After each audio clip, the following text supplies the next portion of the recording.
Hello dear friends, आपका welcome है आपके अपने YouTube channel science on wifi पर। और आज की क्लास में रक्त व परिसंचरण तंत्र से संबंधित 10 इंपॉर्टेंट क्वेश्चन लेकर आए हैं। और ये क्वेश्चन कहीं ना कहीं एग्जाम्स में आए हुए हैं और ऐसे ही क्वेश्चन दोबारा आने के चांसेस हैं। तो देखिए, फर्स्ट क्वेश्चन है, रक्त का लाल रंग किसके कारण होता है। तो दोस्तों, रक्त में रक्ताणु भी होता है, प्लाज्मा, हीमोग्लोबिन और लोहा, ये सब चीजें रक्त में होती हैं। तो क्या आरबीसी के कारण होता है? बोले नहीं, क्योंकि आरबीसी के कारण अगर रक्त का रंग लाल होता तो केचुए का रक्त का रंग लाल होता ही नहीं, क्योंकि उसमें आरबीसी नहीं होती है। तो आरबीसी के कारण नहीं होता, प्लाज्मा के कारण नहीं होता। हीमोग्लोबिन एक श्वसन वर्णक है दोस्तों। क्या है? एक श्वसन वर्णक है, रेस्पिरेटरी पिगमेंट है हीमोग्लोबिन। और ये श्वसन वर्णक कैसे रंग का होता है दोस्तों? लाल रंग का होता है। कैसा होता है? लाल रंग का। तो इसी के कारण रक्त का रंग लाल होता है दोस्तों। नेक्स्ट क्वेश्चन देखिए, किसकी मौजूदगी के कारण शरीर के भीतर रक्त जमता नहीं है, यानी ब्लड का क्लोट नहीं बनता। हमारे शरीर में रक्त घूम रहा है लेकिन रक्त जमता नहीं है। तो क्या हीमोग्लोबिन के कारण? दोस्तों नहीं, हीमोग्लोबिन तो रक्त को जमाने का काम करता ही नहीं है, तो ऑक्सीजन का परिवहन करता है। यानी ये क्या करता है दोस्तों? गैसों का परिवहन करता है। तो यहां पर काम क्या है? रक्त को जमने नहीं देता। यानी रक्त प्रतिस्कंदक कौन सा है? अगर क्वेश्चन की लैंग्वेज ऐसे भी हो सकती है, निम्न में से रक्त प्रतिस्कंदक कौन सा है, यानी एंटीकोगुलेंट, ब्लड एंटीकोगुलेंट कौन सा है? तो रक्त प्रतिस्कंदक हीमोग्लोबिन तो नहीं है। क्या प्लेटलेट हैं? तो बोले प्लेटलेट तो रक्त का थक्का बनाने में मदद करती हैं, ये तो स्कंदन करती हैं। यानी ये तो क्या है? रक्त का स्कंदन करती हैं। तो ये भी आंसर नहीं होगा, ये तो स्कंदन करती हैं, थक्का बनाती हैं। क्या विटामिन के? विटामिन के भी रक्त का थक्का बनाने में सहायता करता है, हमें पता है। तो ये तीनों ही ऑप्शन नहीं होंगे। तीनों ही एक तरीके से रक्त को जमने से नहीं रोकते हैं। रक्त को जमने से कौन रोकता है? हिपेरिन दोस्तों। हिपेरिन नाम का ये पदार्थ जो है, ये कहाँ बनता है? तो बोले ये हमारे यकृत यानी लीवर में भी बनता है, हमारी जो मास्ट कोशिकाएं हैं उनके अंदर भी बनता है, और साथ में दोस्तों हमारे रक्त के अंदर जो बेसोफिल नाम की कोशिका है, जो डब्ल्यूबीसी है एक प्रकार की, ये भी हिपेरिन बनाती है। तो दोस्तों इन तीनों कोशिकाओं से क्या बनता है? हिपेरिन स्रावित होता है और वो रक्त को जमने नहीं देता है। काफी इंपॉर्टेंट क्वेश्चन है दोस्तों। ऐसे ही उच्च उन्नतास पर मानव शरीर में रक्ताणु, उच्च उन्नतास मतलब हाई एल्टीट्यूड, यानी जब हम ऊंचाई पर जाएंगे, जैसे हिमालय चले गए, पहाड़ियों में चले गए, तो हाई एल्टीट्यूड जो है उस पर जाने से रक्ताणु यानी जो आरबीसी पर क्या फर्क पड़ेगा? तो दोस्तों हाई एल्टीट्यूड पे जाने से क्या होता है?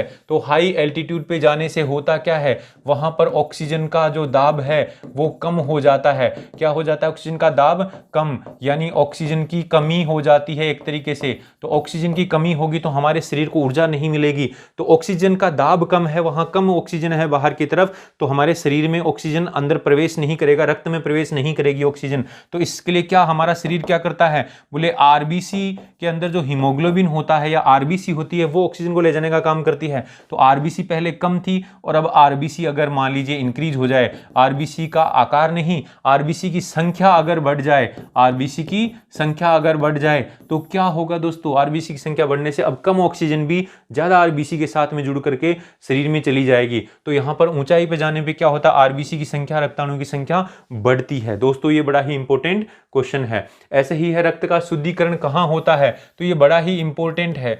रक्त का शुद्धिकरण मतलब प्यूरिफिकेशन। अब यहां दोस्तों ऑप्शन पे डिपेंड करता है। रक्त का शुद्धिकरण वैसे तो देखिए फुफ्फुस जो होते हैं, फेफड़ों में भी होता है। कहां? फुफ्फुस यानी जो लंग्स होते हैं उनमें भी रक्त का शुद्धिकरण होता है। कैसे होता है दोस्तों? वहां पर CO2 व O2 का आदान प्रदान होता है। ठीक है, CO2 व O2 का आदान प्रदान होता है, यानी CO2 रक्त में से बाहर निकल जाती है और ऑक्सीजन उसमें प्रवेश कर जाती है, इसलिए रक्त क्या हो जाता है? शुद्ध हो जाता है। यानी फुफ्फुस के अंदर जो ऑक्सीकृत रक्त है, सॉरी अनॉक्सीकृत रक्त है, वो किस में बदल जाता है? ऑक्सीकृत रक्त में। अनॉक्सीकृत जो रक्त है वो किस में बदल जाता है? ऑक्सीकृत में, यानी उसमें ऑक्सीजन घुल जाती है। तो हम ये आम भाषा में बोलते हैं कि शुद्ध हो गया। अगर ऑप्शन में केवल फुफ्फुस है तो ये आंसर आएगा, लेकिन वृक्क दे रखा है दोस्तों, वृक्क यानी किडनीज। तो किडनीज क्या करती हैं? बोले किडनीज रक्त का छनन करती हैं। क्या करती हैं? छनन, और छान करके ये भी रक्त को शुद्ध करती हैं एक तरीके से, ये भी शुद्धिकरण करती हैं। कैसे शुद्धिकरण करेंगे? तो बोले ये क्या करते हैं? रक्त को छान करके उसमें से अपशिष्ट पदार्थों को बाहर निकाल देती हैं। तो इसका छनन होता है यहां पर भी, तो इसलिए ये दोनों ही अंग एक तरीके से शामिल हैं। तो ऑप्शन में वैसे देखा जाए तो वृक्क आना चाहिए, कि वृक्क ज्यादा शुद्धिकरण करता है ना, वृक्क। लेकिन ऑक्सीजन के बारे में अगर पूछा जाए कि ऑक्सीजन के रूप से, यानी रक्त को ऑक्सीकृत कौन करता है, तो बोले फुफ्फुस, लेकिन रक्त का वास्तव में शुद्धिकरण ये करता है। तो दोनों अगर ऑप्शन में हो तब तो वृक्क टिक करना है, और वृक्क नहीं हो, कोई अन्य ऑर्गन हो और फुफ्फुस दिया हुआ हो तो फुफ्फुस को टिक करना है। अब देखिए हीमोग्लोबिन में पाई जाने वाली धातु, हमने देखा हीमोग्लोबिन जो है ये किस में होता है, आरबीसी में होता है, और आरबीसी में हीमोग्लोबिन होता है। तो हीमोग्लोबिन किससे बनता है, तो बोले कैल्शियम से बनता है, सोडियम से बनता है, या फिर किससे बनता है, बोले कैल्शियम, सोडियम, लोहा और ऑक्सीजन। तो ऑक्सीजन तो धातु नहीं है तो ये तो अपने आप में कैंसिल हो गया। तो दोस्तों लोहा जो आयरन होता है वो हीमोग्लोबिन में होता है, और इसी के कारण आप कह सकते हैं हिम जो भाग होता है इसका, उसका रंग लाल होता है। तो दोस्तों ये आपको ध्यान रखना है, हीमोग्लोबिन के अंदर कौन सा धातु होता है, वो आयरन होता है। और ऐसे ही यहां पर अगर से पूछ ले आयरन किस अवस्था में होता है, तो आयरन Fe+2 अवस्था में, यानी फेरस अवस्था में होता है दोस्तों। Fe+3 अवस्था भी होती है आयरन की, जिसको फेरिक अवस्था बोलते हैं। तो हीमोग्लोबिन में कौन सी अवस्था में होता है, फेरस अवस्था में होता है। यह भी अपने आप में एक अलग क्वेश्चन है। अब देखिए बहुत ही इंपॉर्टेंट क्वेश्चन, यदि किसी पुरुष का रक्त वर्ग ए बी हो, क्या रक्त समूह ए बी हो, तथा महिला का रक्त समूह है क्या है, बी हो, तो उनकी संतानों में कौन सा वर्ग उपस्थित नहीं हो सकता, कौन सा नहीं हो सकता। तो मैंने आपको बताया था पुरुष का ए बी और महिला का बी, तो पुरुष में जो युग्मक बनेंगे है ना, वो कैसे होंगे, इनके जीन कैसे होंगे, IA IB, ऐसे दो टाइप के जीन होंगे है ना, जिस जीन प्रारूप ऐसे आएगा। इसका जीन प्रारूप मैंने बताया था IB&IO, ऐसे ही आपको लिखना है। अब देखिए जब इसमें युग्मक बनेंगे तो IA और IB दो टाइप के युग्मक यहाँ बनेंगे, यहाँ पर भी IB और IO दो टाइप के युग्मक बनेंगे।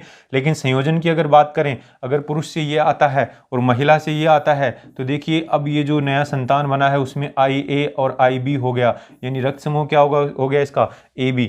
ऐसे ही मान लीजिए पुरुष से ये आता है और महिला से ये आता है, तो ये रक्त समूह हो गया IA/IO, यानी दोनों जीन आ गए, तो अब ये क्या बन गया, रक्त समूह A हो गया। ऐसे ही पुरुष से ये आता है, महिला से ये आता है, दोनों से IB/IB आता है, तो रक्त समूह क्या हो गया, B।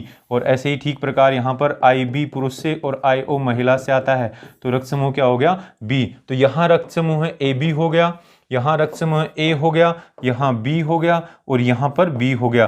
तो दोस्तों ये यहाँ पर क्या पॉसिबल है, तो बोले यहाँ इसमें AB भी पॉसिबल है, AB BB, लेकिन यहाँ देखो O नहीं दिख रहा है, O नहीं दिख रहा है, तो कौन सा रक्त समूह नहीं होगा, O रक्त समूह है, उसकी संतानों में नहीं होगा दोस्तों। ऐसे ही कोई भी प्रकार का कोई रुधिर वाला व्यक्ति किसी आकस्मिक संकट में किस प्रकार के रुधिर वाले व्यक्ति को रुधिर दान कर सकता है, यानी जो बी वाला है वो किस किस को दे सकता है। तो हमने बोला था बी वाला जो है वो ए वाले के पास नहीं जाता, यानी एक तो ए को नहीं दे सकता, और एक तरीके से आप कह सकते हैं और किसको नहीं दे सकता, बी वाला। बताइए बी वाला और किसको नहीं दे सकता, ओ को नहीं दे सकता, लेकिन ये किसको दे सकता है, तो बी वाला हम कह सकते हैं ए बी को दे सकता है और खुद बी को दे सकता है, ठीक है ना, ऐसे दे सकता है ना। तो हम कह सकते हैं बी प्रकार का रुधिर वाला व्यक्ति ए बी को भी दे सकता है, क्योंकि ए बी में कोई एंटीबॉडी नहीं होगी, ठीक है ना, इसके खिलाफ, और बी में भी इसके खिलाफ कोई एंटीबॉडी नहीं होगी, लेकिन ए और ओ में इसके खिलाफ एंटीबॉडी होगी, तो इनको दे सकता है। तो ए बी और बी को ये रक्त दे सकता है। अब देखिए एक प्रश्न और है, जब कोई बाहरी पदार्थ मानव रुधिर में प्रवेश करता है, बाहरी पदार्थ यानी एंटीजन, क्या प्रवेश हो गया बाहर से, एंटीजन मानव रक्त में प्रवेश करता है, तो प्रतिक्रिया होगी, कोई रिएक्शन होगी, उसको कौन प्रारंभ करता है, तो बोले जैसे हमारे शरीर के अंदर, तो बोले क्या आरबीसी नहीं, बिंबाणु भी नहीं, प्लाज्मा भी नहीं, डब्ल्यूबीसी जो होता है वो उस एंटीजन से डब्ल्यूबीसी डायरेक्ट भिड़ता है, यानी पहली प्रतिक्रिया किसके साथ में होगी, डब्ल्यूबीसी के साथ में होगी, जिसको हम ल्यूकोसाइट बोलते हैं। ऐसे ही क्वेश्चन देखिए, ए बी रक्त वाले व्यक्ति को सार्वत्रिक ग्राही कहा जाता है, क्यों, बोले ए बी वाला है वो सबसे ले सकता है, तो बोले लेने में क्या देखना है, क्या वो एंटीजन है उसके पास, वो सॉरी एंटीबॉडी है, तो बोले इसमें ए व बी एंटीजन तो होता है ना, यानी ये ए को भी नहीं दे सकता, बी को भी नहीं दे सकता और ओ को भी नहीं दे सकता, है ना, लेकिन ये ले सकता है किससे, इसमें कोई एंटीबॉडी नहीं है ना, एंटीबॉडी इसमें अनुपस्थित है दोस्तों, एंटीबॉडी किसी के खिलाफ है ही नहीं। तो इसमें जब एंटीबॉडी नहीं है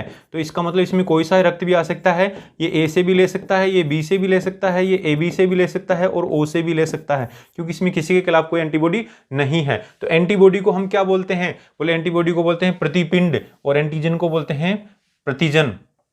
तो अब ये क्यों ले लेता है सबसे, बोले उसके रक्त में प्रतिपिंड तथा प्रतिजन दोनों का अभाव होता है, नहीं प्रतिजन तो है, यानी एंटीजन तो यहां पर देखिए है ना, प्रतिजन है, एंटीजन है, एंटीबॉडी नहीं है, तो यहां उसके रक्त में प्रतिपिंड उपस्थित होता है, नहीं एंटीबॉडी भी नहीं हो, एंटीबॉडी कहने का मतलब होती है, इसने बोला उपस्थित होता है, बोले नहीं होती। ऐसे उसके रक्त में प्रतिजन का अभाव होता है, नहीं प्रतिजन तो होता है। यानी यहां पर हम बात करें तो AB वाला सार्वत्रिक रक्तग्राही क्यों है? क्योंकि उसके रक्त में कोई प्रतिबिंब यानी एंटीबॉडी होती ही नहीं है ना, एंटीबॉडी का अभाव होता है, कोई एंटीबॉडी नहीं होती है, इसी वजह से सारे रक्त ये ग्रहण कर सकता है। पॉलीसाइथीमिया क्या है दोस्तों? तो पॉलीसाइथीमिया क्या क्या तात्पर्य है? तो बोले पॉलीसाइथीमिया जो है वो क्या होता है? बोले आरबीसी की संख्या का बढ़ने को पॉलीसाइथीमिया बोलते हैं। तो रक्त में हीमोग्लोबिन का बढ़ना, बोले नहीं। रक्त में प्लेटलेट का कम होना, नहीं, इसको तो हम बोलेंगे थ्रोम्बोसाइटोपिनिया। क्या बोलेंगे? थ्रोम्बोसाइटोपिनिया बोलेंगे। प्लेटलेट का कम होना। तो रक्त में श्वेताणुओं की संख्या बढ़ना, तो दोस्तों श्वेताणु यानी WBC बढ़ती है तो उसको तो हम ल्यूकेमिया बोलते हैं यानी ब्लड कैंसर बोलते हैं। रक्त में रक्ताणुओं की संख्या बढ़ती है उसको बोलते हैं पॉलीसाइथेमिया। तो दोस्तों यहाँ पर ये काफ़ी इंपॉर्टेंट क्वेश्चन थे सारे के सारे। तो यहाँ से रक्त से संबंधित ऐसे क्वेश्चन आते हैं एग्जाम में, तो आप इनकी प्रैक्टिस कीजिए। और इन क्वेश्चनों को अगर आप प्रैक्टिस करेंगे, यहाँ पर एवरी ऑप्शन पे ध्यान देंगे क्वेश्चन की लैंग्वेज पे, तो ऐसे क्वेश्चन कभी रॉन्ग नहीं होते हैं दोस्तों। तो दोस्तों ऐसे ही आपको क्वेश्चन रोजाना मिलते रहेंगे। तो वीडियो को लाइक और शेयर कर दीजिए, और अगर वीडियो पसंद आया हो, क्लास पसंद आई हो, तो चैनल को सब्सक्राइब कर दें और बेल आइकन को दबाना ना भूलें, ताकि आने वाले क्लासेज के नोटिफिकेशन आपको मिलते रहें। तो दोस्तों मिलते हैं नेक्स्ट क्लास में। Thank you.